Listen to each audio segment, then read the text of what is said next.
Hey guys, welcome back. I hope you are having an amazing day. Let's get right into the stories. The first one is an entitled People Story. When I first moved into my new house, I was excited to have some space between me and my neighbors. There was an empty lot next door that provided a nice buffer, giving me privacy in my backyard. Little did I know that empty lot would soon become the source of a crazy neighbor dispute. The problem started about a month after I moved in. I was doing some gardening in my backyard when I noticed movement out of the corner of my eye. I looked over and saw my new neighbor, who I'll call Karen, standing in the empty lot next door. She was pacing around and seemed to be visualizing something, occasionally using a tape measure. I didn't think much of it at first. Maybe she was thinking of buying the lot to build on. Later that week, I looked out my back window and was shocked to see Karen moving stuff into the empty lot. She had set up some lawn chairs and a little plastic table. It was bizarre, but again I brushed it off, assuming she'd spoken to the owner and worked something out. That weekend, I was grilling some burgers in my backyard when Karen suddenly appeared at the fence. "Oh good, I'm so glad you're putting in a patio. It will look so nice next to my backyard oasis," she said cheerfully. I stared at her, confused. This is my backyard," I said slowly. Karen laughed. "Well, I know the empty lot is mine. I've already got it all set up. Our backyards are going to look so cute together." I was flabbergasted. "Wait, that lot isn't yours either. It belongs to someone else. You can't just put stuff on someone else's property." Karen's smile faded. "Excuse me? I'll have you know I already spoke to the owner and they're happy to rent it to me." I shook my head in disbelief. "I really don't think you did. That's not your property." Karen's friendly facade vanished. She scowled at me. "How dare you? I am renting this land and it's practically my backyard now. In fact, I'm planning to fence it all in this week so nosy neighbors like you stay out." With that, she stomped off. I stood there, burger still in hand, utterly confused by what just happened. It was clear Karen had some major boundary issues and truly thought she could claim empty land as her own. I considered calling the actual owners of the lot, but I didn't have their contact info. My focus for now was just making sure she didn't actually fence off the land. The next day I peeked out and saw Karen unloading bundles of wood planks from her SUV. She was starting to build a fence. I didn't hesitate. I walked outside and loudly cleared my throat. Karen glanced over, scowling. "I hope you're not planning to build a fence on that land you don't own," I said firmly. Karen straightened up, gazing at me imperiously. "For your information, I am well within my rights to fence my yard however I choose. Now, if you'll excuse me, I have fencing to attend to, so stay out of my way." She actually shooed me off like I was an annoying insect. Now I was really getting worried. I couldn't physically stop her from constructing a fence, and I still didn't have the owner's contact. As Karen resumed working, I pulled out my phone and searched the county property records. Luckily, the owner's name and info was on file. I called him immediately. When I informed the man that my neighbor was trying to fence in his vacant lot, he was incredulous. "What? She said it was a rental? That conniving crook!" He thanked me profusely for the heads up and said he'd come handle it right away. I kept a close eye on Karen as she sawed and hammered away. By late afternoon, she'd finished erecting a tall wooden fence enclosing the entire lot. I had to give her credit. She worked fast, but I also knew her fencing days were numbered. The next morning, I was rewarded with the sweet sight of the actual owner showing up with a lawyer in tow. Karen's eyes bulged, and she went pale when she saw them marching over. I watched eagerly as the owner gestured at the fence, and Karen cringed under his harsh scolding. After some very heated words, the owner's lawyer informed her the fence had to be taken down that day or she'd be sued. Karen clearly wanted to argue, but realized she was trapped. With the owner and lawyer standing there, she had no choice but to grab a saw and dismantle that fence plank by plank. I couldn't resist wandering over to watch, sipping my iced tea. The look Karen gave me could have melted steel, but I cheerfully waved back. By the end of the day, the fence was removed and the owner had a new lock installed on the gate. Karen had vanished indoors, probably to pout and rage at having her backyard dreams crushed. The story spread quickly around our neighborhood, and everyone now knew about Karen the lot thief. She became something of a pariah after trying to claim land that wasn't hers. I also took great pleasure in furnishing my actual backyard even more, since I wanted some way to spite her. Karen could glare at my patio furniture all she wanted, it just made me grin. In the end, Karen's brazen entitlement backfired big time. She didn't get her illegally fenced backyard oasis. Instead, she got a reputation as the pushy neighbor who tried commandeering someone else's vacant lot. Don't mess with property lines, people. You never know who might be keeping an eye on that land and willing to call you out. Karen learned that lesson the hard way. The next one is a pro-revenge story. I was working in a finance company last year. One day, I proposed to my manager that since I have a computer programming background, I know that for that manual job XYZ, automation can be done using some new tech, and it'll reduce 500 man-hours per week. He also has some tech background, so he says it hasn't been done because it can't be done, and behaved with condescension. I, being bullheaded and with something to prove and a CV to build, developed it on my own, in my own time, on my home computer, then compiled it into a binary, a single executable file without code, and gave it to him. He got permission from the IT department to run it on his computer and was utterly sure that it wouldn't work, and he would get to laugh at me, but it did. Even though the software works, the idiotic manager took it as an insult somehow and banned me from using it, giving some inane reason that doing it manually was much more effective, which was a bummer because it was working beautifully. Fast forward a quarter or so, my manager was hard-pressed for some brownie points during the appraisal, so in the examples of showing initiative, he used my software but without mentioning me. Some super senior manager took notice and gave him a promotion and a raise. Now, instead of being a sensible guy and coming clean to get the code from me, he called me into his cabin, behaved rudely, and said that I needed to submit the code for that software. I asked him why. You had said we wouldn't be using it? He's like, either you submit the code or you'll be fired. I was already fed up with being treated like crap by this guy just because he was somehow jealous. So I said, forget it, I won't submit the code. I know enough about the law to know that you can't sue me. And I resigned. I came to know later through my colleagues that this is what he must have wanted, so that he could take the entire credit himself without dispute. Little did he know, there was a malicious code module hidden in that executable file, which checked for a 1 or 0 on a remote GitHub repository every time it was run. If 1 or no network, do everything as required, but if a 0 is received, that's an emergency signal. I added that little code because his behavior was very bad to begin with, and I didn't trust him. I was planning to remove it after its official implementation, which never happened, so I went ahead and changed that 1 to 0 after I was fired, to ensure no one used it without my permission. Although he couldn't get the code, he did have the executable file, and I was also not in the company anymore, so in his arrogance, he called a meeting with his boss, his colleagues, and my whole team to show them a demo of this awesome software he had made. He was using it on his laptop every day without my knowledge. But today, the 1 was 0, so as soon as he pressed enter, nothing happened. Pressed enter again, nada. Suddenly his laptop was frozen and nothing was working anymore. It took him a while to realize something fishy was going on, and then he took out the laptop battery to switch it off. By then, all the Word, Excel, and PowerPoint files were encrypted, and the executable had erased itself out of existence. I used the same code, without the malicious module, to get a better job at another company, where I'm much more appreciated and the job is also fun. Then the whole COVID thing happened, and now I'm cozily working from home. My previous colleagues at that terrible company keep telling me that they are being forced to go to the office. Somehow it was the best decision I had made accidentally. That idiot boss's promotion and raise got canceled because he couldn't produce what he promised. He also got reprimanded for losing a lot of important company data, which he attributed to some unknown virus, which wasn't believable because no one's allowed to put anything on those office laptops without security clearance from the IT department. He called me one night, drunk, angry, threatening me that he knows what I did. I feigned ignorance and said something like, "Bad things happen to bad people," and then blocked his number. But I had to tell someone about this flawless victory over stupidity without being implicated, so here it is. The next one is a petty revenge story.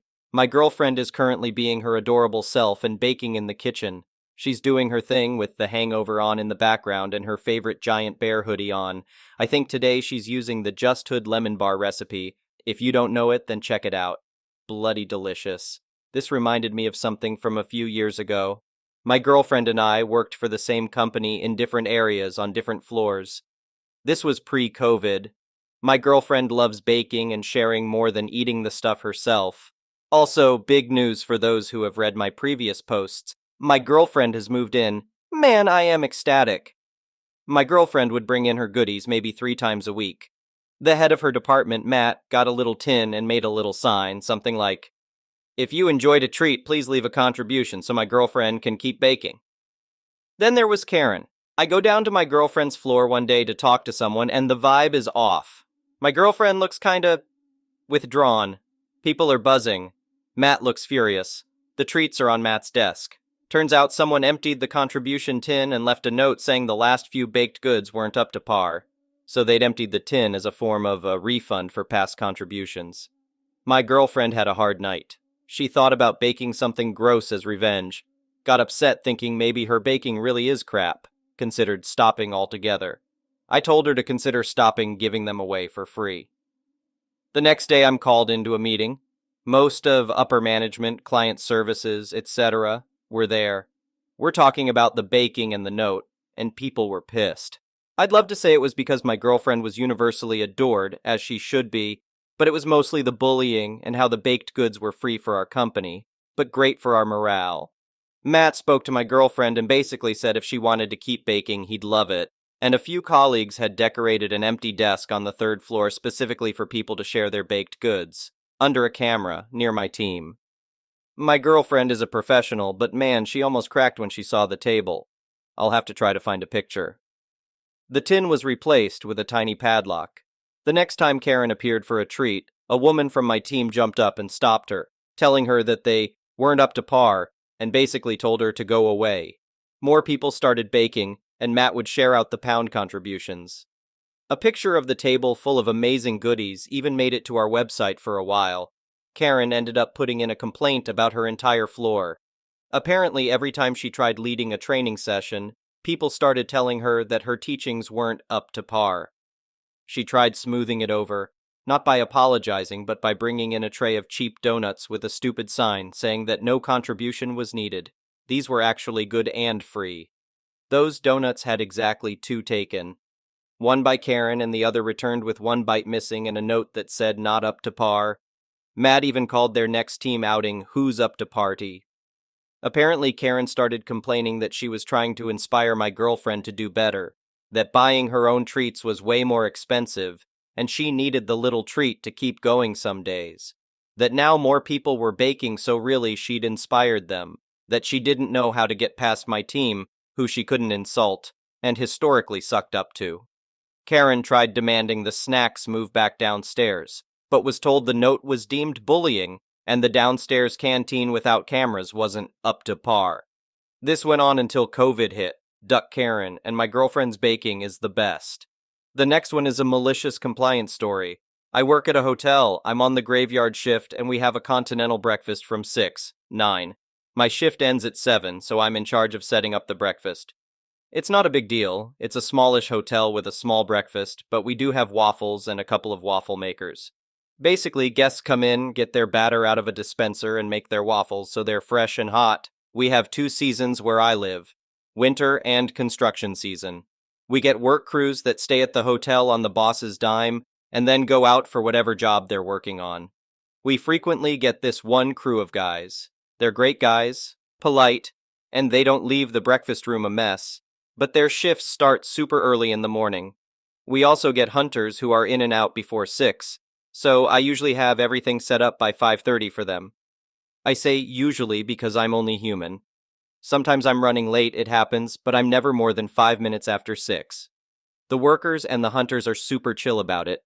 They get it and don't complain about waiting a couple of extra minutes. I also feel the need to add that the foreman is amongst them, so he's eating when they are. So one day I'm running a little late. I got caught up with what I was doing and kinda lost track of time. I was rushing to get everything set up while the guys patiently waited in the lobby. In enters Karen, who sees the time, notices the breakfast isn't ready, and decides to yell at me for it, saying that the sign says breakfast is from 9, and should start exactly at 6. I tried to keep working while talking to her so I could get the breakfast ready, but she decided that was rude, so I had to stop what I was doing and stand there with her yelling at me until she ran out of breath and I could finish setting up. Karen complained to the manager, and I received a verbal warning that I had to have breakfast open by 6 because I was about 15 minutes behind due to Karen yelling at me when I would have been less than 4 minutes late if she'd let me finish. Well, Karen was a stayover, and she was in the next day before 6. The manager refunded part of her stay under guest satisfaction, and I think she was hoping to find me doing something wrong so she could get another refund. However, I was on my game and had everything set up by 5:30, like usual. She came in before the workers and saw me sitting at the front desk and sneered about me being lazy when I should be setting up breakfast. I told her the breakfast was already ready to go as the construction workers were entering, but I stood and walked over to block the doorway to the breakfast room and told them that I couldn't let them in because the manager said I had to start the breakfast at exactly 6 o'clock, so I couldn't let them back until then. As I said this, I was looking directly at Karen. Slowly, heads turned, Karen went red and muttered something about coming back later and left. So I let the guys back in. They said it was funny, and like I said, the workers have had to wait a little after 6 before with no problem, and the foreman was there. To be clear, if I thought this stunt was going to cost them their breakfast, I never would have done it. But I knew that wasn't going to be a problem. I didn't see Karen again, so either she didn't come back, or she returned after I left, but either way, I didn't hear another word from the manager about it. You want your breakfast at 6? You're gonna get your breakfast at 6. The next one is an entitled people story. Last month, I took a flight back home after visiting my parents. During the boarding time, I walked to my seat 23A. There was already someone sitting there. I had to double check to make sure it was the 23rd row. Yep, I was right, so I told the lady sitting there that it was my seat. Suddenly, a man in 23D offered me the 23E seat. Turns out they are a family, and the mother didn't want to be separated from her children, who were in 23B and 23C, so she took my 23A. I was confused. It's not like she would be long separated from her children. The children were in 23B, 23C, and she and her husband were in 23D, 23E, and they were only separated by an aisle. Obviously, I refused. I specifically booked a window seat. It could help me feel at ease looking at the clouds and help me fall asleep. The seat they offered me to trade was the middle seat, 23E. Trapped between the dad, 23D, and a random man, 23F, in a narrow airplane seat? Nope, I felt suffocated already. I flatly replied, no, I booked the window seat. The mother immediately felt offended. She replied harshly, so you don't mind us? A family sitting separately? Well, why didn't you book the right seats in the first place? I didn't say this out loud, though. I was only replaying my words, that's my seat. I was adamant with my answer. Finally, she got up and walked away from my seat with angry words she whispered silently towards me. I chose not to pay any attention to them.